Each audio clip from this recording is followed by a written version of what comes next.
बेटा ये क्वेश्चन 12 में पूछा जा सकता है। क्वेश्चन में कह रहा है कि calculate equivalent resistance between M and N. Figure में आप देख रहे हो तो यहाँ से आपको नहीं पता चल रहा होगा, लेकिन ये बैलेंस व्हीटस्टोन ब्रिज यहाँ से बनता है। ये अरेंज आप करोगे तो इस तरीके का फिगर आ जाएगा। देखो एम और एन के बीच आपको इक्विवेलेंट रेजिस्टेंस चाहिए, तो एम और एन लेफ्ट राइट ले लो, और ए और बी जो दो अलग अलग पॉइंट है, यहाँ ए यहाँ बी, उसको आप ऊपर नीचे ले लो। देखो एम और ए के बीच में 8 ओम है, तो एम और ए के बीच में 8 ओम दिखाया गया है। एम और बी के बीच में 4 ओम है, तो एम और बी के बीच में 4 ओम दिखाया गया है। ए और बी के बीच में 5 ओम है, तो ए और बी के बीच 5 ओम दिखाया गया है। ए और एन के बीच 16 ओम है, तो ये देखो ए और एन के बीच 16 ओम। फिर एक ये बच गया बी और एन के बीच में 8 ओम है, तो 8 ओम। तो ये अरेंजमेंट और ये अरेंजमेंट सेम होता है।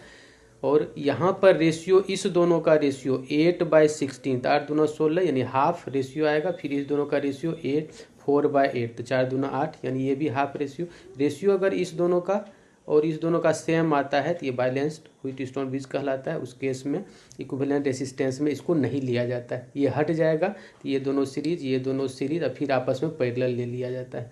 तो ये दोनों सीरीज में हो जाएगा 16 + 8 24, और ये 8 4 12। तो पैरेलल में इक्विवेलेंट रेजिस्टेंस इसका निकाल लेना है।